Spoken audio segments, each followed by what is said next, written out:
As enjoyable as it is to watch Liberal Party officials and politicians finally realize after 9 years of their government that Canadians don't like them, what's even more entertaining is watching the few remaining Liberal MPs still in denial or completely clueless of their own unpopularity. Yes, this might seem like low hanging fruit, but isn't low hanging fruit also the most delicious? Today, we're going to talk about this very embarrassing interview that Liberal MP from Kingston in the Islands, Mark Gerretsen, did, pretending that no, it's not the Liberal government that's unpopular, it's just that the Conservatives have propagandized Canadians against the Liberals. Mark, I'm going to get into this interview in a little bit, but it's so absurd, it's preposterous that somehow the Liberals cannot stand up in the face of conservative propaganda. It's just too powerful. You guys basically have the entire legacy media willing to do softball interviews with just backbench MPs like Mark Gerretsen or your cabinet ministers to pat you on the back and say all your policies are fantastic. You guys have the bigger propaganda machine, and yet you're losing to the Conservatives, who mostly just have social media. It might not just be that Pure Poilievre's really good at messaging, and it might also be because your policies are terrible. In this interview, Mark Gerretsen, the stallion of a man here in front of you, he really reminds me of the thinker here. He is going to argue that the carbon tax was actually super popular until Pure Poilievre showed up. Ridiculous, but here's him making the case. Do you need to change cabinet? Do you need to change staff? Or is it just policy change? What is it?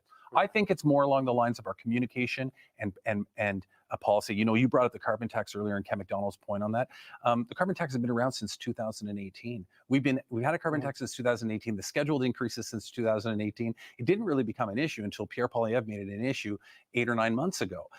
I'm gonna take this in pieces. That's about half of what he has to say here. I'm just going to start off with his assertion that no, it's not that the Liberals need to change policy. We just need to be better at communications.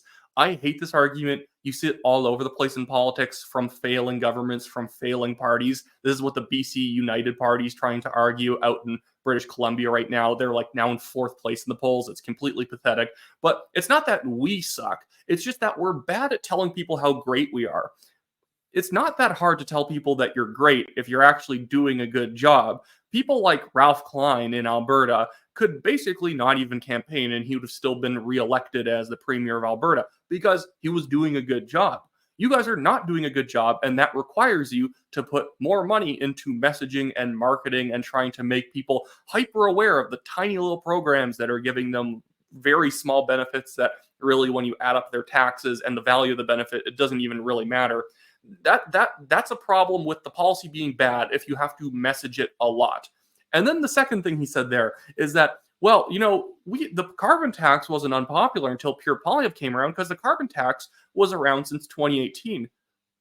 Guys, I didn't even notice that you guys only won a minority government in 2019 and 2021. You guys weren't exactly setting the world on fire back there. You literally lost your majority government in 2019, and you still didn't resecure it in 2021, despite running against Aaron O'Toole, the weakest Conservative Party leader who could have been possibly helming the party at that point. A man who probably lost that election because he signed an agreement saying that he would scrap the carbon tax and then later flip-flopped and said he was going to pass his own version of a carbon tax after repealing the Justin Trudeau one.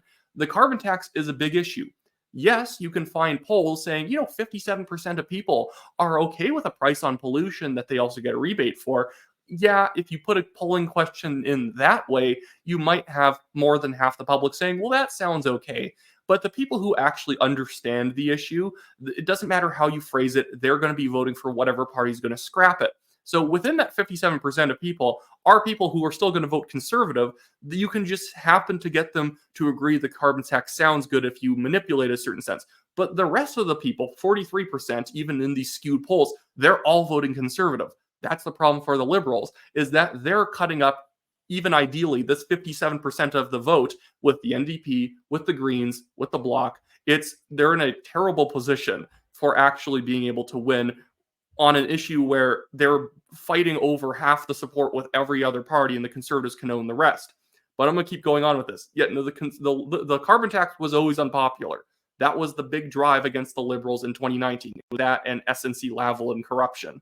That has to do with a communication issue and less to do with a policy issue. So I think there's a lot of stuff involved built into that, and a lot of stuff for us to self-reflect on that. Yes, we can do in a joint meeting together, or we can do individually. I know the Prime Minister has been doing a lot of outreach in the last few days, reaching out to colleagues throughout the country to have discussions with them about that exactly. Do you need to change cabinet? Do you need to change?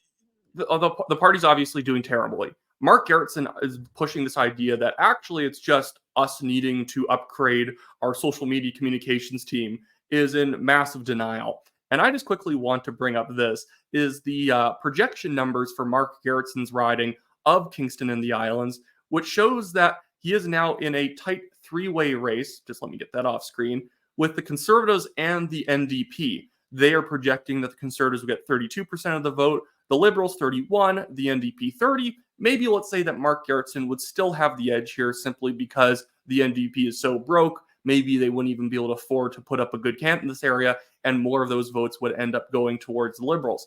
Even then, that's not exactly accurate. People see the party appeals based on a political spectrum, that the Conservatives are, on the right, and then to the left of them is the Liberals, and then to the left of them is the Bloc, and then the NDP. So if, the NDP doesn't put up a candidate, all those votes go to the Liberals. The problem is, in many of these ridings, like Kingston and the Islands, you're going to have a lot of blue-collar working class people voting NDP. And if the NDP wasn't an option, it doesn't mean they're going to vote Liberal because it's the next party to the right. They might vote Conservative because the Conservatives have a stronger blue-collar grassroots appeal than the Liberals, who tend to have more of an appeal towards pensioners and those who live in, dense urban financial sector type areas.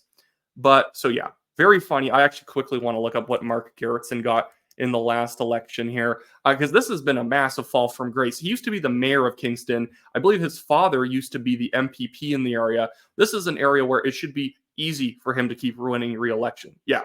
So in I think the writing might have changed here. No, it didn't. So in 2021, Mark Gerretsen got 41.1% of the vote. The next person up was the New Democrat at 29.3% and the Conservative at 23.7%. Previously in 2019, he won 45% of the vote. He won 55% back in 2015. This is an easy riding to hold on to. This riding, in a lot of ways, actually mirrors Toronto-St. Paul. The demographics should be lining up behind the Liberals traditionally, but the Liberals have been kicking people in the face for so many years that you can't get them back on side. Like right now, the UK election is going on in the United Kingdom. The Conservatives should always be able to fight for around 50% of the vote. Not that they always get 50% of the vote, but the Conservative Party, the UK Tories, should have an appeal with that many people because it's a mainstream Conservative Party.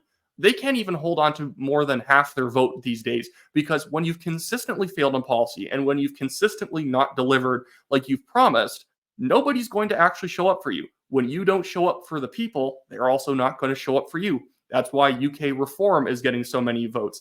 In a certain sense, Labour is just as bad, if not worse, than the UK Tories, but they still have votes showing up simply because they haven't been in government, they haven't had to deliver. When you're in a position to deliver and you can't deliver, nobody is going to vote for you after 2-3 chances like the Canadian Liberals have had. Anyways, that should be it for me today, guys. If you want to donate to my legal fund, it's in the description below. It's the Give, Send, Go link. We have a Chinese billionaire suing us for defamation, which in over 2.5 years of this case going on, he still hasn't even been able to prove we said anything defamatory, has not submitted any evidence in regards to what we said being wrong or somehow rude. But, that's just how legal cases go. We don't have anti-slap laws in Alberta, so technically the case can keep going on without the need for actual substance to be brought to bear. So sometimes these cases could go on 4 or 5 years without actually any real substance being delivered. And then you guys can also sign up on my website if you guys want local newsletters on local races in your area, WyattClaypool.com. Click the link, sign up, and I can email you if I know of any good nominations going on in your area or any provincial or federal happenings in your specific riding. This allows me to be able to email maybe just 5 people or maybe 100 people, but specific information that's actually going to be useful in your area. Anyways, that's it for me today, guys. Have a good one.